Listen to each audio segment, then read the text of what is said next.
July 2019, so just over 2 years ago, we had this massive weather event here. So we had a big storm up around here.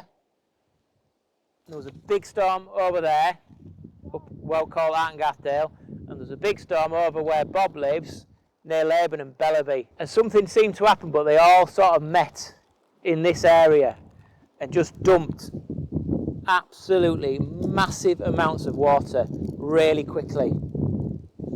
So it was only raining for a few hours, but what happened was just incredible. That bridge that we just walked across, do you all remember it? Some of it looked quite new and shiny, didn't it? That was a perfectly good road bridge, and after that storm, that was what was left of it. There's another one of these streams just over there, and there's a house. That was the back of it. Took the back of the house off. This is Cogden Gill. The next one across is called Grinton Gill. That flows down into Grinton, and that was a lovely little green little stream. Lots of green bits like this alongside of it. 2 hours later, that was what was left. I was at home upstairs and it was raining, and I thought, that's heavy rain, and you couldn't see across the street. I'd got my computer on and I looked on the weather map at the radar, and it showed something I've never ever seen before. It said that the rain was coming down at more than 25 centimetres an hour.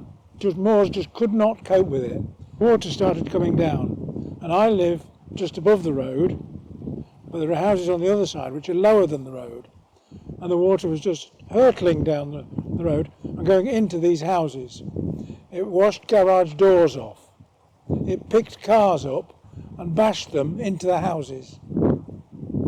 Most cars on that side of the road were written off the following week. Houses could not be repaired. They had the water hip high in the living rooms, and it was horrible water because it had come off the moors. So they lost all the electric. Mr. Sunak, who was our MP, came round to look, and the Bishop of Ripon did, and just to see how bad it was for themselves. The Bishop was particularly interested down in Grinton because that's where her vicar had her vicarage, and that was wrecked completely. Hillsides before, as we've just seen, were like this one here before, but all that vegetation got knocked off, and the boulders just went tumbling down here like small pebbles. I was across trying to help the neighbour, and we were putting sandbags out to try and stop the water going down her drive into the house and the garage, and the sandbags themselves were just being washed away. Fortunately, it didn't come up further than about halfway up our drive, so our house wasn't flooded. But all the houses on the other side were, and nobody got in those houses from the end of July to almost Easter the following year. So this was another valley that was just a nice little green valley, just a little stream coming down it called Swaledale, and then within 2 hours it was completely wiped out. You know, it was like 3 times the width. All that brown stuff was where it was green, and that's all fresh stone that's been washed down from the moor above.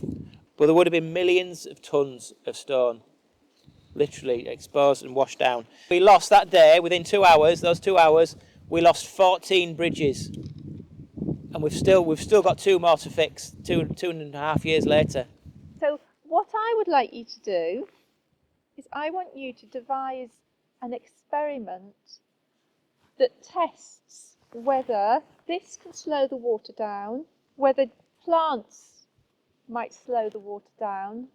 So we have some plastic cups, we have some plant pots that got holes in the bottom, we've got some spades and forks, and I'd like you to test the idea that just soil lets the water through really, really quickly, that having this on top of the soil slows the water down, that one slows down, and that having plants on top of the soil slows the water down.